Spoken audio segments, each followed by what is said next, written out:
प्यारे बच्चों, अस्सलाम वालेकुम। आज हम आपको सॉइल इरोजन के बारे में बताएंगे। यानी आज का हमारा इस वीडियो लेसन का टॉपिक है सॉइल इरोजन। ये क्लास 7th के लिए है। This is for class 7th। Subject is science. Okay, तो सॉइल इरोजन के बारे में आपको सादा अल्फाज में मैं ऐसे बता रहा हूँ। ये है सॉइल अपर मोस्ट पार्ट, जो है लैंड जिस पर हम चलते हैं, जिस सॉइल पर हम प्लांट्स वगैरह ग्रो करते हैं, क्रॉप्स ग्रो करते हैं।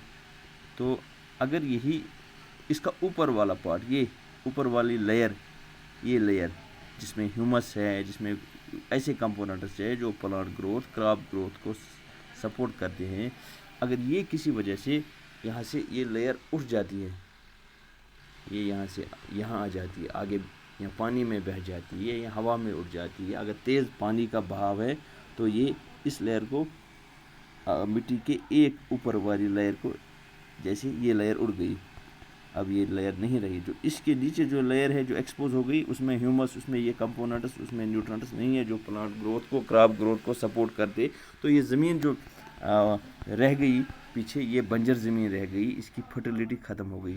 ये फर्टाइल लैंड नहीं है जिसमें ऊपर की लेयर पानी में, अच्छा इसकी वजह क्या है? या ये पानी की वजह से, तेज़ वाटर की वजह से बह सकती है ऊपर की लेयर, या विंड की वजह से, तेज़ आंधी की वजह से, जैसे डस्ट हवा में उड़ जाता है, तो ये पार्टिकल्स मिट्टी के तेज़ हवा में उड़ जाएंगे, तो पीछे जो रहेगा इसकी लेयर जो उड़ गई, तो नीचे जो लेयर रहेगी वो फर्टाइल नहीं होगी, वो प्लांट ग्रोथ को सपोर्ट नहीं करेगी, या आइस की वजह से भी ये प्रॉब्लम हो सकती है। तो ये अमल जो है सॉइल इरोजन, ये बड़ा नुकसान इसमें कहेंगे हम, इसमें बहुत नुकसान होता है जो फार्मर्स है या जो एरियाज़ हैं जहाँ पर सॉइल इरोजन होता है, ज़मीन नाकाबिल काश्त रह जाती है, उसकी फर्टिलिटी चली जाती है अगर ऊपर की लेयर जो है ये इरोड हो गई है। तो हम इस तस्वीर में आपको बताएंगे। ये देखें आप, ये देखें वो ज़मीन जिसमें सॉइल इरोजन हुआ है पानी के बहाव की वजह से, पानी ने ऊपर की मिट्टी की लेयर को अपने साथ बहाया, पीछे जो रह गई, ये जो रह गई ज़मीन, ये बिल्कुल इसकी फर्टाइल लैंड नहीं है, ये बंजर ज़मीन है, इसमें काश्त वो क्रॉप्स वगैरह नहीं ग्रो हो जाएंगे। ओके, ये भी एक तस्वीर है सॉइल इरोजन की पानी की वजह से। और ये देखें आप सॉइल इरोजन की एक और तस्वीर, ये लैंड जो है ये इरोजन हो गया है, इरोड हो गया है लैंड, ये देखें। तो ये इसकी फर्टिलिटी चली गई, इसमें जो ऊपर की लेयर है, ये वाली लेयर, तो ये बह गई है, या पानी की वजह से या विंड की वजह से। This is soil erosion. तो इसलिए सॉइल इरोजन को रोकना बड़ा ज़रूरी है। किसी भी इलाके में जहाँ सॉइल इरोजन होता है, ऐसे होता है, तो वहाँ की मिट्टी जो है इसकी फर्टिलिटी ख़त्म हो जाएगी, फिर क्रॉप्स वगैरह प्लांट्स ग्रो नहीं होंगे, तो फिर कोई फसल भी नहीं बनेगी।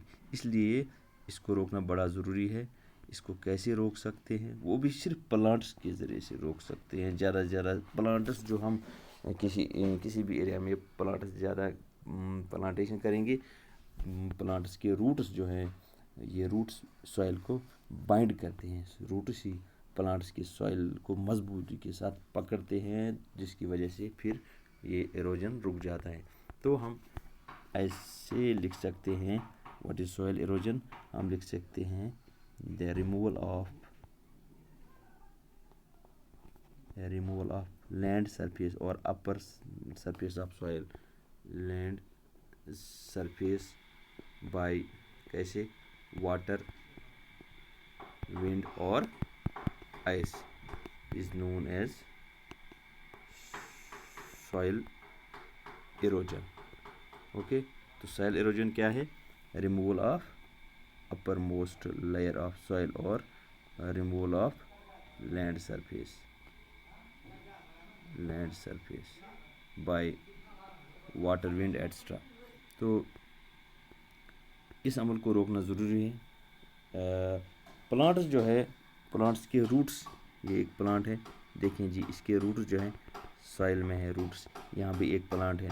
तो ये सॉइल जहाँ पर इतने सारे प्लांट्स हैं, वो वाटर اور تیز ونڈ اس کا کچھ نہیں بگاڑ سکتے ہیں. سوائل ایروجن بالکل نہیں ہوگی یا کم ہوگی، کیونکہ پلانٹس کے روٹس دیکھیں مٹی کو بائنڈ کریں گے، ایک طرح سے پکڑ کے رکھتے ہیں، جو پھر پانی اور ہوا کی وجہ سے نہیں بہتی. So in the absence of plants soil کا کیا ہوگا؟ Soil becomes loose. اگر یہ لوز سوائل ہے تو پانی اس کو آرام سے بہائے گا، ونڈ اس کو آرام سے اڑائے گا. تو اس کے لیے زیادہ سے زیادہ پلانٹس کا ہونا کسی بھی لینڈ میں بہت ضروری ہے. Okay, so it can be, if it is loose it can be removed easily by wind or flowing water. تو یہ کن علاقوں میں سوائل ایروجن زیادہ سیویئر ہے؟ یہ زیادہ ان علاقوں میں، ان ایریاز میں ہے جہاں پر لٹل اور نو ویجیٹیشن اور سرفیس ویجیٹیشن جہاں نہ ہو.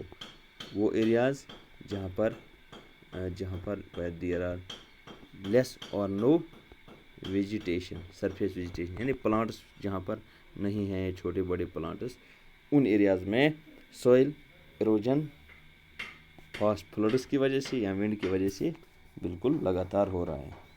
سو such as we can say deserts اور بیرن لینڈ، وہ لینڈ جس میں پلانٹس نہیں ہیں، ان ایریاز میں سوائل ایروجن زیادہ ہونے کے چانسز ہیں.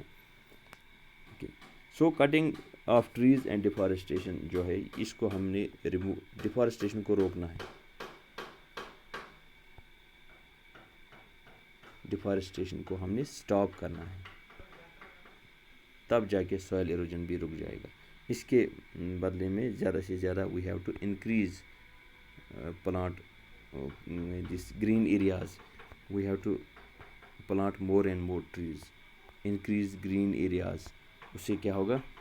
افارسٹیشن کرنی ہے، اس سے کسی بھی ایریا کی سوائل ایروجن میں کمی ہوگی، کیونکہ پلانٹس کے روٹس ہی سوائل کو بائنڈ کرتے ہیں، انٹیکٹ رکھتے ہیں. اگر in the absence of these plants these roots, soil جو ہے یہ لوز ہوگی، تو اس لوز سوائل کو آرام سے پانی اور ہوا بہائے گا. اوکے.